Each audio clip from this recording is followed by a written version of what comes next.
Hello everyone.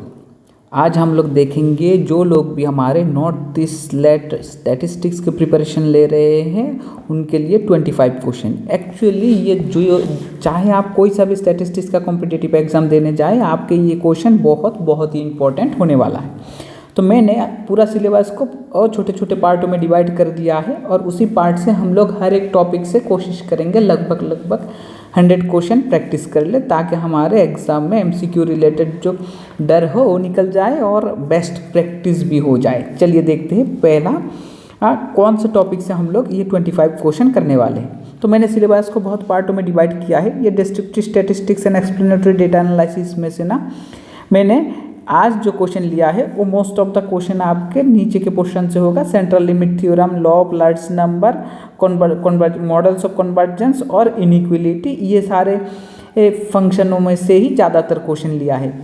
हालांकि मैं कोशिश करूंगा ये पूरा का पूरा टॉपिक से आप लोगों को 100 क्वेश्चन सॉल्व करवा दे सकूं, वो भी एमसीक्यू।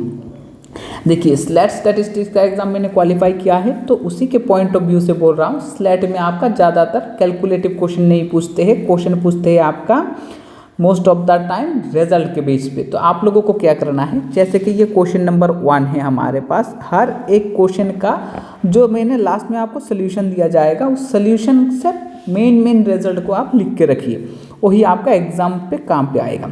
चलिए देखें पहला क्वेश्चन हमारा क्या कहता है। पहला क्वेश्चन देखिए, यहाँ पे बोला गया है if x1 x2 xn are IID, आप कहकर इंडिपेंडेंट आइडेंटिकली रैंडम डिस्ट्रीब्यूटेड होता है। जो हमारे ये random variable independent and identically distributed with mean mu and variance sigma square, then according to the central CLT मतलब central limit theorem the sample mean x bar, ये sample mean x bar is approximately distributed as, sample mean हमारा क्या कौन सा distribution को follow करेगा। तो दिया गया है आपका यहाँ पे जितने भी सारे हैं x फॉलो कर रहा है नॉर्मल विथ मीन म्यू और वेरिएंस आपका सिग्मा स्क्वायर। तो हमें पता है x बार हमारा फॉलो करेगा normal with mean mu and variance sigma square by n। ये रिजल्ट है, आपको ये इस तरह से रिजल्ट को लिख के रखना है एग्जाम पॉइंट ऑफ व्यू से। तो हमारा कौन सा ऑप्शन करेक्ट हो जाएगा, हमारा ऑप्शन नंबर बी करेक्ट हो जाएगा। देखिए इसका एक्सप्लेनेशन भी आपको नीचे मिल जाएगा। आप क्या करेंगे, यहाँ से उस एक्सप्लेनेशन को नोट डाउन करेंगे आपके एग्जाम पॉइंट ऑफ व्यू से। ये है हमारा पहला क्वेश्चन। दूसरा क्वेश्चन देखिए, what does the central limit theorem state for sequence of independent and identically random variables. आपके central limit theorem IID random variable के लिए क्या दिया जाता है। तो आपको यहाँ पे 4 ऑप्शन दिया गया है। बोला गया है sum of random variable converts to the normal distribution as the size is increases. अगर साइज बड़ा होगा आपका IID रैंडम वेरिएबल रहेगा तो कन्वर्ट्स करेगा नॉर्मल डिस्ट्रीब्यूशन पे। ये आपका सेंट्रल लिमिट थ्योरम बोलता है। इन लोगों ने ऐसा ऑप्शन दिया है। तो दूसरा आपका दिया है IID आपका कन्वर्जेस टू एक्सपोनेंशियल डिस्ट्रीब्यूशन, ये बोला गया है। तो ये पहली बार में ही काट देंगे क्योंकि हमने थोड़ी देर पहले ही देखा था नॉर्मल से ही रिलेटेड होगा। तीसरा देखिए sum of IID random variable remains original distribution, बोला गया है ये ओरिजिनल डिस्ट्रीब्यूशन होगा, वैसा भी नहीं होता है, आपका नॉर्मल पे ही कन्वर्ज हो जाता है। Sum of IID random variable converges to uniform distribution, तो मुझे लगता है आपका ऑप्शन नंबर ए करेक्ट है। चलिए एक्सप्लेनेशन देखते हैं।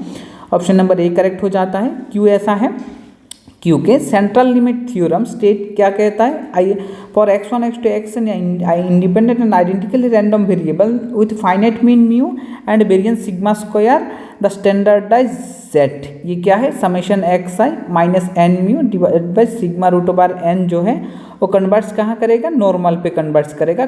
कब, जब आपका सैंपल साइज बड़ा होगा। तो आप क्या याद करके रखेंगे कि sum of IID random variable converges to normal distribution as sample size is increases. Sample size increase होने का मतलब सैंपल आपका बड़ा होते होते कहाँ तक जा सकता है, इन्फिनिटी तक। इस तरह से आप रिजल्ट को याद करके रखेंगे। थर्ड क्वेश्चन देखिए, which of the following condition is necessary for the central limit theorem to hold the IID case. कौन सा आपका कंडीशन सेटिस्फाई होना चाहिए IID केस में सेंट्रल लिमिट थ्योरम के लिए। तो आप क्या करेंगे, the random variable must be normally distributed, ये नॉर्मली डिस्ट्रीब्यूटेड होना चाहिए। The random variable must be finite mean and variance, आपका मीन एंड वेरिएंस फाइनाइट होना चाहिए। Random variable must B discrete, discrete होना चाहिए। Random variable must B infinite variance, उसका variance infinite मतलब फाइनाइट नहीं होना चाहिए। तो ये दो ऑप्शन तो हम लोग पहले ही कैंसिल आउट कर देंगे। अब हमारा करेक्ट आंसर बन जाएगा ऑप्शन नंबर डी। क्यों, आपको जो डेफिनेशन दिया गया था ना, वहाँ पे लिखा था विथ फाइनाइट मीन, जैसे कि आपका x1 x2 कर करके अगर IID रैंडम वेरिएबल है तो इन सारे का एक्सपेक्टेड वैल्यू आप xi अगर लेंगे तो वो आपका फाइनाइट होना चाहिए। ठीक है, फाइनाइट मीन भी होना चाहिए और expected value of variance of xi अगर लेंगे वो भी आपका फाइनाइट होना चाहिए। तो इस तरह से आपको याद रखना पड़ेगा कि सेंट्रल लिमिट थ्योरम के लिए IID रैंडम वेरिएबल का मीन एंड वेरिएंस हमें फाइनाइट होना चाहिए। देखिए इसका एक्सप्लेनेशन क्या कहता है। ओके, हाँ ये है इसका explanation. For CLT to apply, for आपके CLT को अप्लाई करने के लिए IID रैंडम वेरिएबल मस्ट है finite mean mu and finite variance sigma square, यही हमारा एक्सप्लेनेशन था। ओके, देखिए फोर्थ ऑप्शन क्या कहता है। Fourth number question, the rate of convergence in central limit theorem is given by, आपका रेट ऑफ कन्वर्जेंस, ठीक है ना, ये क्वेश्चन शायद आप लोगों को नहीं मिला होगा इससे पहले, मेरे प्रिपरेशन के टाइम पे किया गया हुआ नोट है, मैंने 2023 पे क्वालिफाई किया है, तो आपके लिए फ्रेश नोट ही मिल रहे हैं। ठीक है, चलो rate of convergence in central limit theorem आपका क्या होगा, रेट ऑफ कन्वर्जेंस आपका 1/√n होता है। तो आप इसका एक्सप्लेनेशन देख सकते हैं। The error in approximation using central limit theorem is typically decrease, धीरे धीरे डिक्रीज होता है एट द रेट ऑफ, कौन से रेट पे डिक्रीज होगा, 1/√n, इस रेट पे डिक्रीज होता है। तो रेट ऑफ प्रोपोर्शन हमारा 1/√n रहता है। तो इस तरह से हमारा ऑप्शन नंबर बी करेक्ट है। देखिए उसके बाद हमारा नेक्स्ट क्वेश्चन को देखिए, ये क्वेश्चन नंबर 5 क्या बोला जा रहा है। क्वेश्चन नंबर 5 में दिया गया है, ये बेसिकली सेंट्रल लिमिट थ्योरम से ही पहले फर्स्ट 9 क्वेश्चन लिया गया है, तो आप एक सीक्वेंस पे लिख सकते हैं। ठीक है, तो ये सारा CLT का रिजल्ट है। Which of the following distribution does not satisfy the condition for CLT, तो यहाँ पे दिया गया है exponential distribution, uniform distribution, normal, Cauchy. देखिए हमें पता है अगर CLT होल्ड करना होगा तो हमारा जो मीन होता है एक्सपेक्टेड वैल्यू ऑफ xi और वेरिएंस ऑफ xi हमारा क्या होना चाहिए, ये हमारा फाइनाइट होना चाहिए। ठीक है, आप कौन सा सेटिस्फाई नहीं करेगा, जिसका मीन वेरिएंस हमारा फाइनाइट ना हो वही हमारा सेटिस्फाई नहीं करेगा। तो हमें पता है कि कॉची डिस्ट्रीब्यूशन का मीन और वेरिएंस, मीन हमारा फाइनाइट नहीं होता है, तो डेफिनेटली हमारा आंसर क्या हो जाएगा, डज नॉट सेटिस्फाई बोलने पे कॉची डिस्ट्रीब्यूशन का ही हो जाएगा, बाकी सबका मीन वेरिएंस हमें मिल जाता है, मतलब फाइनाइट है। ठीक है, चलिए देखिए ऑप्शन नंबर डी करेक्ट हो जाएगा, क्योंकि कॉची डिस्ट्रीब्यूशन डज नॉट है फाइनाइट मीन और फाइनाइट वेरिएंस, इसलिए ये सेटिस्फाई नहीं करेगा बोला गया है। ठीक है, therefore it's violates the requirement of CLT जो मांगता है फाइनाइट उसको वायोलेट कर देता है। ठीक है, चलो 6 नंबर का क्वेश्चन देख लीजिए। 6 नंबर के क्वेश्चन में बोला है कि suppose x1 x2 xn are IID random variable from an exponential distribution, कौन से डिस्ट्रीब्यूशन से, एक्सपोनेंशियल डिस्ट्रीब्यूशन से, मीन हमारा 1 है, वेरिएंस हमारा 1 है एक्सपोनेंशियल का। ठीक है, फॉर लार्ज n, अगर n हमारा लार्ज हो, what is the approximate distribution of sum of random variable Sn। देखिए x1 x2 ये रैंडम वेरिएबल और इनका सम हमें दिया गया है Sn, ये क्या फॉलो करेगा, एकदम इजी क्वेश्चन है, क्योंकि आपका मीन 1 होगा तो मीन 1 एंड वेरिएंस 1 है, तो आप क्या करेंगे, Sn हर एक के लिए 1 1 1 करके ऐड करेंगे तो n आ जाएगा। एक्सपेक्टेशन ऑफ Sn देखेंगे ना, Sn में आपको क्या मिल जाएगा, इसके लिए भी 1 + 1 + 1 कितने बार, n टाइम्स, तो ये n आ जाएगा। वेरिएंस में भी हमारा वेरिएंस ऑफ Sn क्योंकि IID है, कोवेरिएंस पार्ट नहीं रहेगा आपका, तो आपको क्या मिल जाएगा, वेरिएंस ऑफ x1, इस तरह से variance of x1 plus variance of x2, इस तरह से हमें मिल जाएगा क्या, कहाँ तक, वेरिएंस ऑफ xn, तो हमें क्या मिल जाएगा 1 1 1, इस तरह से 1 कितने टाइम्स, n टाइम्स, तो सम करेंगे तो n आ जाएगा। तो हमारा अप्रोक्सीमेट डिस्ट्रीब्यूशन ऑफ Sn क्या होगा, अप्रोक्सीमेट डिस्ट्रीब्यूशन ऑफ Sn हमारा नॉर्मल ही होगा, क्योंकि हमारे CLT क्या बोलते हैं, CLT बोलते हैं कि कोई सा भी distribution n tends to infinity पे, n टेंस टू इन्फिनिटी मतलब लार्ज n पे कहाँ पे जाता है, लार्ज एन पे नॉर्मल डिस्ट्रीब्यूशन पे जाता है। तो हमारा सबका सब नॉर्मल है, यहाँ पर भी नॉर्मल, यहाँ पर भी नॉर्मल, तो सोचना नहीं है, लेकिन उसका मीन हो जाएगा एन, वेरिएंस हो जाएगा एन। तो हमारे उस हिसाब से ऑप्शन नंबर ए करेक्ट होने वाला है। चलिए देखते हैं उसका एक्सप्लेनेशन क्या दिया गया है बेसिकली। ओके, देखिए ये है हमारा ऑप्शन ए करेक्ट हो जाता है, और इसका एक्सप्लेनेशन देखिए क्यों दिया गया है, जो मैंने यहाँ पे एक्सप्लेन किया है। By CLT sum of IID random variable is approximately normal. तो हमें पता है CLT हमें नॉर्मल डिस्ट्रीब्यूशन पे ले जाता है, उसका मीन एन म्यू होता है, वेरिएंस एन सिग्मा स्क्वायर। क्योंकि म्यू के जगह पे हमें क्या दिया गया है, म्यू के जगह पे हमें 1 दिया गया है, वेरिएंस के जगह पे 1 दिया गया है, तो हमारा क्या हो जाएगा n इंटू 1 तो हमारा SN sum of random variable normal follow करेगा with mean n and variance n। I hope समझ में आ रहा है। आप लोगों को अगर कोई किसी भी जगह पे डाउट रहता है ना, आप लोग कमेंट कीजिए, कमेंट करना चाहिए। कमेंट से हमें मोटिवेशन मिलता है कि आप लोगों ने देखे हैं और हमारा इतना मेहनत काम पे आया है। ठीक है, आप लाइक सब्सक्राइब भी कर सकते हैं, तो हमारे लिए थोड़ा सा बेनिफिट हो जाएगा। आई होप आप लोग वो तो कर ही सकते हैं। चलिए नेक्स्ट क्वेश्चन को देखते हैं।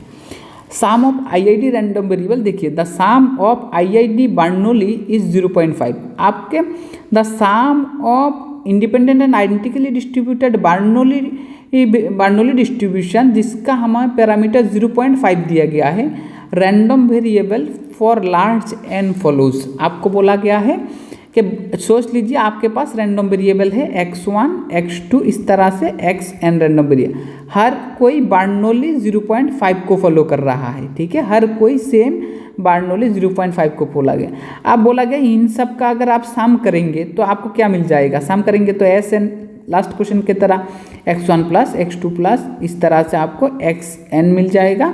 तो ये क्या फॉलो करेंगे, तो हमें पता है ये हमारे सेंट्रल लिमिट थ्योरम की प्रॉपर्टी है, तो नॉर्मल ही फॉलो करेंगे, और उसका मीन क्या हो जाएगा n म्यू। तो उसका मीन क्या हो जाएगा हमारे पास n म्यू, वेरिएंस क्या हो जाएगा n सिग्मा स्क्वायर। तो n म्यू होने से हमारे पास n म्यू क्या है, म्यू दिया गया है यहाँ पे, क्योंकि बर्नौली देखिए यहाँ पे बोला गया ना बर्नौली ये फॉलो होता है। तो हमारा x1 expected value of x1 क्या हो जाएगा, बर्नौली डिस्ट्रीब्यूशन का मीन क्या हो जाएगा n। बर्नौली डिस्ट्रीब्यूशन का मीन हमें क्या मिल जाता है, बर्नौली डिस्ट्रीब्यूशन का मीन हमें पैरामीटर का वैल्यू p मिल जाता है। यहाँ पे ना 0.5 की जगह पे आप लोगों ने बर्नौली विद पैरामीटर p पढ़े होंगे। तो हमारा ये मीन क्या हो जाएगा, मीन हो जाएगा आपका 0.5, और आप सोच सकते हैं 1/2। और वेरिएंस क्या हो जाता है, वेरिएंस आपका हो जाता है NP। तो यहाँ पे वेरिएंस भी दिया गया है, वेरिएंस ऑफ हर एक xi में i लिख लेता हूँ, आपका वेरिएंस क्या हो जाता है, वेरिएंस हो जाएगा आपका NP। तो NP हो जाने से आपका वेरिएंस क्या आ जाएगा, वेरिएंस आ जाएगा वेरिएंस आ जाएगा PQ। तो वहाँ पे आपका PQ क्या रहेंगे, P इंटू Q करेंगे तो हमारे पास 1/4 आ जाएगा। ठीक है, तो इस तरह से हमें क्या मिल जाएगा, देखिए P और Q मिलेगा ना वेरिएंस, तो उससे 1/4 अगर मल्टीप्लाई करेंगे तो हाफ इंटू 1/2 और n इंटू 1/4। तो हमारे Q ऐसा होता है कि हमारे सम जो होता है ना वो नॉर्मल फॉलो करते हैं, उसका मीन क्या होता है n म्यू, एंड वेरिएंस क्या होता है n सिग्मा स्क्वायर। तो n तो हमने n बिठा दिया है, ये म्यू कहाँ से आएगा, म्यू आएगा ये बर्नौली से, तो बर्नौली का वैल्यू पुट कर दिया है, और सिग्मा स्क्वायर कहाँ से आएगा, बर्नौली से, तो ये वैल्यू पुट कर दिया है। तो ओवरऑल क्या मिल जाएगा, ये फॉलो करेगा normal distribution n/2, and variance होगा हमारा सिग्मा स्क्वायर बाई 4। देख लेते हैं, सॉरी n/4 देख लेते हैं इसका करेक्ट ऑप्शन क्या दिया गया है हमें। ठीक है, ओके, तो देख सकते हैं इसका हमें जो ऑप्शन मिल जाएगा ना, हम लोग एक्सप्लेनेशन देखेंगे, ये हमारा क्या फॉलो कर देगा, नॉर्मल फॉलो करेगा। तो नॉर्मल ही फॉलो कर रहा है विथ मीन क्या है, मीन है हमारा n/2, यहाँ पर भी n/2, वेरिएंस है n/4, यहाँ पर है n/4। देख लेते हैं इसका एक्सप्लेनेशन यहाँ पे दिया गया है। फॉर बर्नौली 0.5, मीन हमारा 0.5 हो जाता है, और वेरिएंस हमारा 0.5, 0.5, 0.25, मतलब हमने जो PQ कर दिए थे ना वो 1/4, अब 0.25 मतलब 1/4 ही होता है। तो उसके लिए CLT क्या बोलेंगे कि सम हमारा नॉर्मली फॉलो करेगा, उसका मीन ये है, वेरिएंस ये है। आई होप आप लोगों को समझ में आ रहा है। चलिए यहाँ पे 8 नंबर का क्वेश्चन आपको क्या बोला गया है, the central limit theorem is an example of which type of convergence. आपका सेंट्रल लिमिट थ्योरम कौन से टाइप का कन्वर्जेंस को शो करता है। तो देखिए आपका सेंट्रल लिमिट थ्योरम यहाँ पे कन्वर्जेंस इन डिस्ट्रीब्यूशन को फॉलो करता है। याद करके रखिए, रिजल्ट है और कुछ भी अलग नहीं पढ़ना है। CLT state that the standardize sum converge to the distribution. तो हमें याद करके रखना है CLT हमारा कन्वर्जेंस इन डिस्ट्रीब्यूशन को ही स्पेसिफाई करता है। देखिए 9 नंबर क्वेश्चन पे क्या बोला गया है कि X I follows Poisson with parameter lambda. X हमारा पॉइसन डिस्ट्रीब्यूशन को फॉलो कर रहा है with parameter lambda. What is the limiting distribution of standardize sum.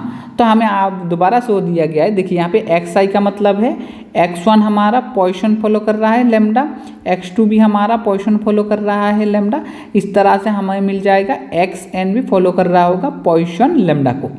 तो हमें क्या मिलेगा कि इनका सम लेंगे तो हमने अभी अभी देखा है, इन सबको सम कर देंगे तो हमें क्या मिलता है, हमें मिलता है एस एन क्या फॉलो करता है, normal with mean n mu and variance n sigma square. तो हम लोग कैसे लिखेंगे कि ये एस एन क्या फॉलो करेगा, लार्ज एन मतलब एन टेंस टू इन्फिनिटी मतलब लार्ज एन के लिए। तो अभी हमारा ये एस एन क्या फॉलो करेगा नॉर्मल। मीन क्या हो जाएगा, मीन होगा क्योंकि ये एन म्यू ना, म्यू हमारा जो डिस्ट्रीब्यूशन दिया जाएगा उसका म्यू लेंगे, उसका म्यू मतलब उसका मीन। तो हमें पता है कि एक्स अगर पॉइसन फॉलो कर रहा है तो पॉइसन का मीन क्या होता है, लेमडा, और पॉइसन का वेरिएंस क्या होता है, लेमडा। तो हम लोग इस म्यू के जगह पे लेमडा बिठा देंगे, सिग्मा स्क्वायर के जगह पर भी लेमडा बिठा देंगे। तो क्या आ जाएगा, n lambda comma n lambda. तो हमारा कौन सा ऑप्शन करेक्ट हो जाता है, एस एन हमारा इसको फॉलो कर रहा है। तो एस एन हमारा ऑप्शन ए को फॉलो कर रहा होगा।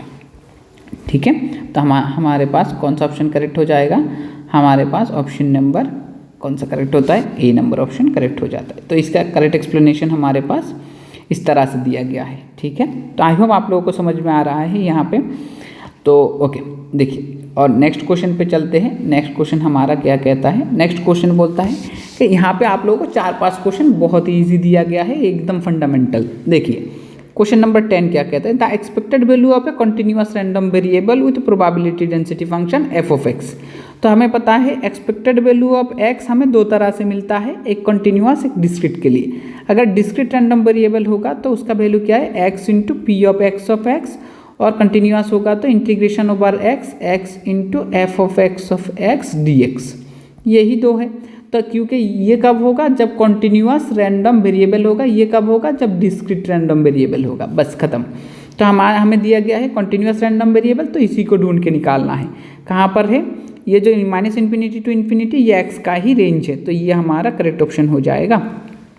ठीक है, तो ऑप्शन नंबर बी करेक्ट हो जाएगा जो यहाँ पे दिया गया है। ठीक है, चलिए हमारा क्वेश्चन नंबर कौन सा देखना है, क्वेश्चन हमारा देखना है ओके, क्वेश्चन नंबर 11 को देखना है। चलो क्वेश्चन नंबर 11 क्या कहता है, क्वेश्चन नंबर 11 दिया जा रहा है, for a random variable x the second moment x square and related to the variance v of x. आपको वेरिएंस कौन सा, second moment and the first moment क्या होता है, e of x, second moment क्या होगा, ई ऑफ एक्स स्क्वायर। इन दोनों को हम वेरिएंस कैसे लिख सकते हैं, पता है ना, v of x equal to, ये सबको पता है, expected value of x square minus expected value of x उसका होल स्क्वायर। तो हमारे पास कौन सा ऑप्शन करेक्ट हो जाएगा, माइनस देखना चाहिए। ठीक है, होल स्क्वायर के बारे में देंगे तो ये हमारा करेक्ट ऑप्शन हो जाएगा, expected value of x minus expected value of x square. ठीक है, क्वेश्चन नंबर 12 को देखिए, the expected value of continuous random variable x with probability density function F of x. Same question repeat हो गया है, तो इसका करेक्ट ऑप्शन हमें पता है कि ये होने वाला है। चलिए नेक्स्ट क्वेश्चन को देखते हैं। ओके, इसका बी है, ये हम लोगों ने देख लिया था। तो ये क्वेश्चन नंबर 13 को देखते हैं। If x is a random variable with mean mu and variance sigma square. अगर आपको एक्स मिल रहा है रैंडम वेरिएबल जिसका मीन हमें म्यू दिया गया है, वेरिएंस हमें सिग्मा स्क्वायर दिया गया है, which of the following expression for skewness gamma 1। I think आप लोगों को अभी तक ये नहीं मिला होगा, क्योंकि कौन सा एक्सप्रेशन आपका, क्योंकि x जो है एक रैंडम वेरिएबल है और x का मीन अगर आप लोगों को म्यू दिया गया है, वेरिएंस ऑफ x अगर सिग्मा स्क्वायर दिया गया है, तो उसका स्क्यूनेस, जो स्क्यूनेस का वैल्यू है गामा 1 क्या हो जाता है कि expected value of x minus mu whole cube divided by sigma whole cube. तो ये हमारा ऑप्शन नंबर ए को डिफाइन करता है। तो इस तरह से हमारा ऑप्शन नंबर ए करेक्ट हो जाएगा। डायरेक्ट रिजल्ट है, याद करके रखिए, काम पे आएगा। चलो देखिए, the movement generating function mgf of random variable. तो हमें पता है मूवमेंट जनरेटिंग फंक्शन कैसे डिनोट किया जाता है, mxt से, और डिफाइन कैसे होते हैं, m x t equals to expected value of e to the power t small x. देखिए कौन से ऑप्शन के साथ मैच करेगा, टी एक्स कैपिटल दिया है तो कैपिटल, कोई बात नहीं, एम एक्स टी मतलब expected value of e to the power t x, ठीक है।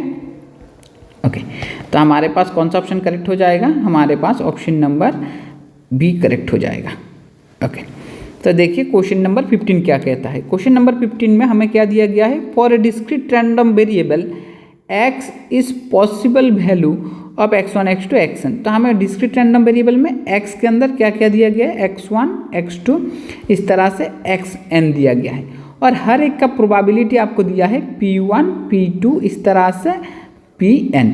तो हमें पता है ये क्या है, ये हमारे पास बेसिकली प्रोबेबिलिटी मास फंक्शन होता है। अगर आपके पास x हो, हर x के लिए प्रोबेबिलिटी अवेलेबल है ना, तो आपको ये क्या बोला जाता है कि वो हमारा प्रोबेबिलिटी मास फंक्शन है। तो उसके लिए मीन कैसे निकालेंगे, थोड़ी देर पहले ही देखा था हम लोगों ने कि हमारा ई ऑफ एक्स कैसे निकलेगा अगर डिस्क्रीट रैंडम वेरिएबल है। ये वेरिएबल कैसा है, डिस्क्रीट है, तो x into P of x. देखिए कौन सा ऑप्शन के साथ मैच करेगा, यहाँ पे हमारा ऑप्शन नंबर ए के साथ मैच करेगा, ठीक है।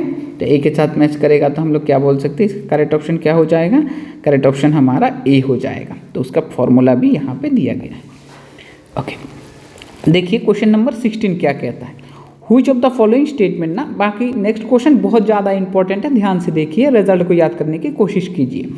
Which of the following statement best describe the weak law of large number. कौन सा आपका statement law of large number को आइडेंटिफाई करता है। देखिए, sample mean converges almost surely to population mean, क्या ये WLLN को डिफाइन करता है। Sample mean converges in probability to population mean, क्या ये WLLN को डिफाइन करता है। इस तरह से sample variance converges to probability to population variance. और चौथा ऑप्शन है sample mean is always equal to the population mean for large sample.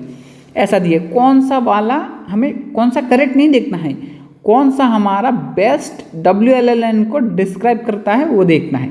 तो इसका करेक्ट ऑप्शन जो है ना, आप एक्सप्लेनेशन देखिए, इसका करेक्ट ऑप्शन हमें मिल जाएगा ऑप्शन नंबर, इस तरह से कोई चेंज भी नहीं होता, ऑप्शन नंबर बी शायद। ओके, ऑप्शन नंबर बी हमारा करेक्ट है। तो यहाँ पे हमें क्या दिया गया है, the weak law of large number. इस पर रिजल्ट को थोड़ा सा देखेंगे ना, आपको याद रह जाएगा। Weak law of large number में हमें क्या मिल जाता है, weak law of large number state that for the sequence of independent random variable, अगर आपके पास sequence of independent random variable है, उसका मीन म्यू दिया गया है, तो उसका सैंपल मीन ये है ना xn बार होगा। Sample mean convergence in probability to mu होता है। सैंपल मीन कहाँ पे जाएगा, convergence in probability to mu होता है। तो यहाँ पे इसका मैथमेटिकल फॉर्म भी लिखा गया है। तो हमें क्या पता है, चलता है कि sample mean convergence in probability to population mean, ठीक है। Weak law of large number क्या डिफाइन करता है, weak law of large number define करता है sample mean converges to population mean, ठीक है। कन्वर्जेस इन प्रोबेबिलिटी टू, याद करके रखिए, converges in probability to population mean दिया गया है, ठीक है। तो इस तरह से आप लोग लिखेंगे कि WLLN क्या करता है, convergence in probability to population mean. कौन, ये सैंपल मीन कहाँ पे जाएगा, पॉपुलेशन मीन पे जाएगा, कन्वर्जेंस इन प्रोबेबिलिटी, ठीक है। चलो हमारा क्वेश्चन नंबर 17, क्वेश्चन नंबर 17 क्या कहता है, xn converges to x almost surely. आपका xn जो है x पे कन्वर्ट्स कर रहा है almost surely, then which of the following statement is true. कौन सा स्टेटमेंट आपका ट्रू होगा। अगर ऑलमोस्ट श्योरली हो, मतलब xn कन्वर्जेंस इन x ऑलमोस्ट श्योरली हो, तो हमारा कौन सा ऑप्शन इंप्लाई करेगा। बेसिकली इसको जानने के लिए xn अगर कन्वर्जेंस इन आपका x ऑलमोस्ट श्योरली होता है कि, तो ये इंप्लाई करेगा कि xn आपका convergence in probability to x almost surely होने से कन्वर्जेंस इन प्रोबेबिलिटी भी सेटिस्फाई कर जाएगा। इसके लिए गुप्ता कापुर में आपको एक टेबल मिल जाएगा, वो बहुत अच्छा है, उसी को याद कर लीजिए। दिया गया है ऑलमोस्ट श्योर कन्वर्जेंस मतलब xn converges to x almost surely, मैंने इस तरह से लिखा हुआ है, और this implies that convergence in probability to 1, ठीक है, तो आपको यहाँ पे एक्शन कन्वर्जेंस इन प्रोबेबिलिटी वाला ऑप्शन करेक्ट रहेगा। This implies this convergence in probability, तो हमारा ऑलमोस्ट श्योर कन्वर्जेंस क्या इम्प्लाई करता है, कन्वर्जेंस इन प्रोबेबिलिटी को इम्प्लाई करता है। अगर आपका किसी जगह पे action almost sure convergence x होगा तो वो प्रोबेबिलिटी कन्वर्जेंस इन एक्स भी हो जाएगा। अब देखिए यहाँ पे दिया गया है 18 नंबर क्वेश्चन पे आपको दिया गया है मार्कअप चेन से रिलेटेड क्वेश्चन, क्योंकि मार्कअप चेन नहीं, मार्कअप इनइक्वलिटी, तो इनइक्वलिटी से बहुत अच्छा क्वेश्चन पूछ लेते हैं। तो आपको क्या याद करके रखना है, मार्कअप इनइक्वलिटी स्टेट दैट, तो आपको मार्कअप इनइक्वलिटी का मैथमेटिकल फॉर्म पूछा है actually. For any non negative random variable, याद करके रखिए मार्कअप हमारा नॉन नेगेटिव रैंडम वेरिएबल के लिए ही होता है, याद करके रखना है। अगर नेगेटिव होगा तो मार्कअप सेटिस्फाई नहीं करेगा। तो random variable x and for any a greater than 0, तो आप अगर सोच लेंगे ना कि ये मेरा x का लाइन है, तो वहाँ पे किसी जगह पे अगर a जो 0 से बड़ा है, क्योंकि x हमारा कहाँ से लिया जाएगा 0 से, सोच लीजिए 1 2, तो ये a हमारा पॉजिटिव रैंडम वेरिएबल होगा, उससे ज़्यादा होगा तो उसके लिए प्रोबेबिलिटी निकालना है। बेसिकली ये हमें क्या देता है, अपर बाउंड देता है। तो अपर बाउंड देगा तो हमारा ये लेस देन वाला साइन तो नहीं होगा, क्योंकि ये मिनिमम को आइडेंटिफाई करता है, तो बाकी तीनों में से कुछ होगा। लेकिन सबसे अच्छा आप लोग कैसे देख सकते हैं, क्योंकि ऑप्शन नंबर ए मुझे करेक्ट लग रहा है, क्योंकि यही हमारा मार्कअप इनइक्वलिटी का स्टेटमेंट है। देख लीजिए अच्छे से मार्कअप क्या कहता है। Markup inequality provide upper bound, मैंने बोला था अभी on the probability that non negative random variable x exceed A positive constant, कि x हमारा इस a को क्रॉस कर जाए, ठीक है, ये ही देखो x हमारा एक्सीड दैट पर्टिकुलर पोजीशन, उसका प्रोबेबिलिटी आप लोग कैसे निकालोगे। तो वो निकालने के लिए हम लोग देखेंगे यहाँ पे जो x होगा ना, उसका expected value of x divided by ये जो कांस्टेंट है वो बिठा देंगे, तो हमारा क्या बन जाएगा, ये हमारा मार्कअप इनइक्वलिटी बन जाएगा। The inequality is valid non negative random variable, non negative random variable के लिए ही हमारा ये इनइक्वलिटी वैलिड होगा, ठीक है। तो इस तरह से हमारा ऑप्शन ए करेक्ट हो जाएगा। यहाँ पे देखिए क्वेश्चन नंबर 19 क्या है, the strong law of large number state that the sample mean converges to population mean. आपको बोला है इन व्हिच सेंस, तो आपको बोला है कि strong law of large number भी हमारा सैंपल मीन जो एक्स बार है कन्वर्ट्स करेगा पॉपुलेशन मीन म्यू पे, लेकिन कन्वर्जेंस इन प्रोबेबिलिटी है, ऑलमोस्ट श्योर कन्वर्जेंस है, कन्वर्जेंस इन डिस्ट्रीब्यूशन है, कन्वर्जेंस इन एक्सपेक्टेशन है। तो हमें पता है कन्वर्जेंस इन मतलब ऑलमोस्ट श्योर कन्वर्जेंस होता है। तो एक्शन हमारा अगर ऑलमोस्ट श्योर कन्वर्जेंस, यही डिफरेंस है actually weak law of large number और strong law of large number में। एक्शन हमारा almost sure convergence to population mean होता है, sample mean almost sure convergence to population mean होगा, तो वही हमारा strong law of large number है। आप लोग इस तरह से रिजल्ट को याद करके रखिए। तो यहाँ पे उसका एक्सप्लेनेशन दिया गया है, strong law of large number state that for IID random variable, ये इंपॉर्टेंट है, आईआईडी चाहिए होगा, आईआईडी रैंडम वेरिएबल जिनका मीन म्यू है, तो उसका सैंपल मीन, ये सैंपल मीन आपका क्या होगा, कन्वर्जेस टू पॉपुलेशन मीन, मतलब ये एक्स बार सैंपल मीन में छोटा एक्स लिख रहा हूँ, कन्वर्जेस टू म्यू होगा ऑलमोस्ट श्योरली, और ये होगा उसका प्रोबेबिलिटी आपको क्या मिल जाएगा, उसका प्रोबेबिलिटी आपको 1 मिल जाएगा। वही बात दिया है, एक्शन हमारा म्यू पे सैंपल मीन, ये सैंपल मीन हमारा पॉपुलेशन मीन का इक्वल हो जाएगा कब, जब हमारा सैंपल साइज बड़ा है, उसका प्रोबेबिलिटी क्या है 1 दिया गया है, वही हमारा strong law of large number है, ठीक है। चलिए क्वेश्चन नंबर 20 क्या कहता है, क्वेश्चन नंबर 20 है convergence in mean square L2 convergence, ठीक है। वो convergence in mean square implies which of the following, convergence in mean square आपका कौन से स्टेटमेंट को आइडेंटिफाई करता है, तो ये कन्वर्जेंस इन प्रोबेबिलिटी को आइडेंटिफाई करता है, ठीक है। तो हमारा एक्सप्लेनेशन क्या हो जाएगा, देखिए मीन स्क्वायर कन्वर्जेंस मतलब x n minus x n whole square converges to 0 as n tends to infinity. यहाँ पे इंपॉर्टेंट लाइन ये हो जाएगा, mean square convergence always implies convergence in probability. आपका मीन स्क्वायर कन्वर्जेंस क्या करेगा, ऑलवेज आपका कन्वर्जेंस इन प्रोबेबिलिटी को इम्प्लाई करेगा। किसके मदद से ले रहा है, बाय चेबीशेव इनइक्वलिटी, ठीक है। अगर it does not always imply the almost sure convergence और कन्वर्जेंस इन डिस्ट्रीब्यूशन। तो आप इसको रिजल्ट के तौर पे याद रखिए, सिर्फ यही लाइन फिलहाल याद रखिए कि mean square convergence always implies the convergence in probability, लेकिन कन्वर्जेंस इन डिस्ट्रीब्यूशन को ऑलवेज नहीं करता है। ठीक है, चलिए यहाँ पे दिया गया है, ये थोड़ा सा ट्रिकी एंड इम्पॉर्टेंट क्वेश्चन है, नया ये क्वेश्चन एकदम ही न्यू क्वेश्चन है जो आपके डिफरेंट एग्जाम में पूछे जा रहा है। तो ये देखिए यहाँ पे हम लोग यूज़ करेंगे जॉनसन इनइक्वालिटी के। तो इसमें g ऑफ x आपको x² दिया गया है, x एक रैंडम वेरिएबल है और उसका मीन x का मीन आपको 3 दिया गया है और उसका सेकेंड ऑर्डर मोमेंट 11 दिया गया है। तो इसका वैल्यू निकालना है। देखिए हम लोग क्या करेंगे, expected value of g of x पहले बार निकालेंगे, g ऑफ x इसी टर्म को एक बार निकालेंगे, इसको निकालेंगे, एक से दूसरे को माइनस कर देंगे। ठीक है, चलो हम लोग उसी टारगेट में हैं, तो उसका एक्सप्लेनेशन देखने से अच्छा रहेगा कि by using Johnson inequality. Johnson में हमें क्या दिया जाता है, जॉनसन में हमें दिया जाता है कि expected value of x square हमारे expected value of X whole square से बड़ा होता है। तो हमें जी ऑफ एक्स क्या दिया गया है, एक्स स्क्वायर। तो हम लोग दो वैल्यू फाइंड आउट करेंगे। कौन सा दो वैल्यू फाइंड आउट करेंगे, G of expected value of X और दूसरा करेंगे expected value of ji of X. देखो कैसे निकालते हैं, G of expected value of X को लिखेंगे ना, तो आपको दो वैल्यू निकालना है, G of expected value of X. कोई बात नहीं, तो हम देखेंगे इसका वैल्यू अवेलेबल है क्या, हाँ दिया गया है 3, तो हम यहाँ पे लिखेंगे जी ऑफ 3। अब यहाँ पे देखो g के ब्रैकेट में जो होता है हमें उसका क्या मिल जाता है, स्क्वायर वैल्यू। g के ब्रैकेट में क्या है 3, उसका स्क्वायर वैल्यू क्या होगा 3 स्क्वायर मतलब 9। तो हमें पहला वैल्यू मिल जाता है 9।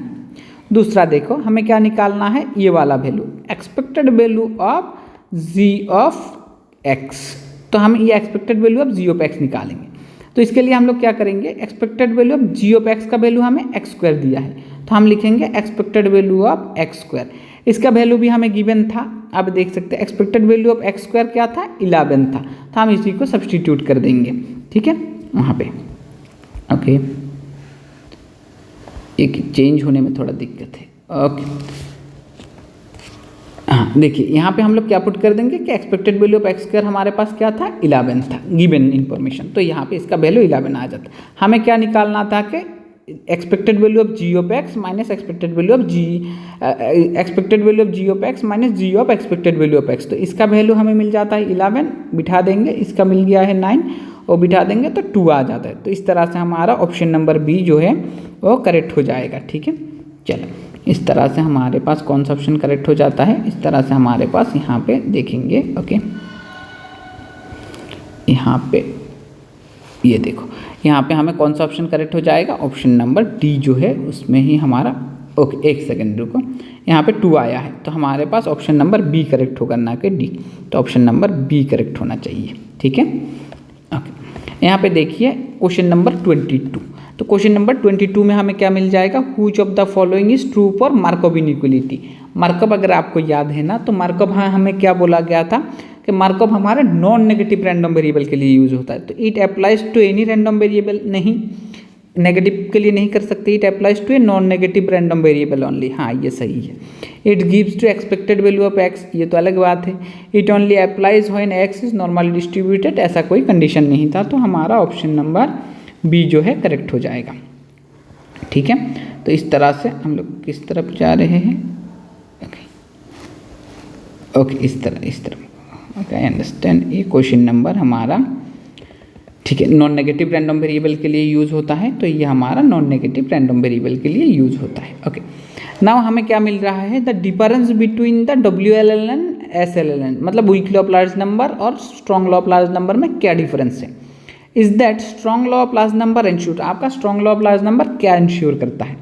अब देखिए strong law of large number आपके स्ट्रॉन्गर फ्रॉम कन्वर्जेंस होता है। देखिए स्ट्रॉन्गर फ्रॉम कन्वर्जेंस मतलब ऑलमोस्ट श्योर कन्वर्जेंस होता है। इसका एक्सप्लेनेशन देखेंगे तो आपको थोड़ा सा अच्छे से समझ आएगा कि weak law of large number guaranteed that the convergence in probability. Weak law हमारे कौन सा कन्वर्जेंस इन कन्वर्जेंस को सेटिस्फाई करे, convergence in probability, while strong law guaranteed that almost sure convergence. तो डिफरेंस आपको मिल गया, weak law of large number पे हमें मिलेगा convergence in probability, strong law of large number पे हमें मिलेगा ऑलमोस्ट श्योर कन्वर्जेंस, राइट। तो यहाँ पे हमारा strong law of large number क्या है, विच इज स्ट्रॉन्गर, ये स्ट्रॉन्ग होता है। ठीक है, चलो क्वेश्चन नंबर 24 यहाँ पे दिया गया है, इफ एक्शन इज एक्स, मतलब एक्शन कन्वर्जेंस इन एक्स इन प्रोबेबिलिटी, जैसे हम लोग लिखते हैं ना कि एक्शन कन्वर्ट्स कर रहा है probability to x, which of the following statement is true, आपके लिए कौन सा स्टेटमेंट ट्रू हो जाएगा। अगर कन्वर्जेंस इन प्रोबेबिलिटी है तो वो कन्वर्जेंस इन डिस्ट्रीब्यूशन तो पक्का बनता है, तो ये हमारा ऑप्शन नंबर सी करेक्ट हो जाएगा। ठीक है, यहाँ पे देख लीजिए, convergence in probability implies convergence in distribution, आप इसी को याद करके रखिए तो आपका ये बन जाएगा। ठीक है, चलो यहाँ पे दिया गया है, दोबारा से आपको जॉनसन को यूज़ करना पड़ेगा।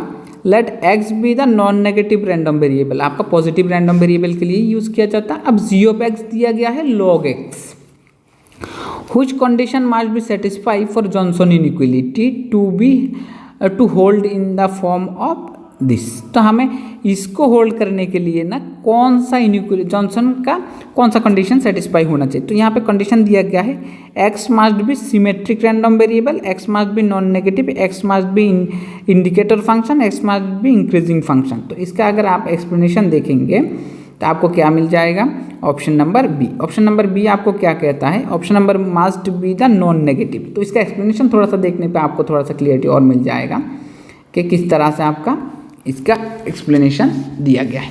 तो देखिए, हमें जॉनसन इनइक्वालिटी ना बेसिकली कॉनकेव और कॉन्वेक्स के लिए मिल जाता है। तो यहाँ पे दिया गया है कॉनकेव फंक्शन, कैसा फंक्शन दिया गया है, कॉनकेव फंक्शन। तो जॉनसन इनइक्वालिटी स्टेट अगर फंक्शन कॉनकेव होगा तो expected value of ji of X less than और equal to G of expected value of X होता है। अगर कॉन्वेक्स होगा तो ये ग्रेटर देन हो जाए, ग्रेटर देन और equal to. Since g of x आपके लॉग एक्स से इट इज़ कॉनकेव, हमें पता है लॉग फंक्शन कॉनकेव होगा।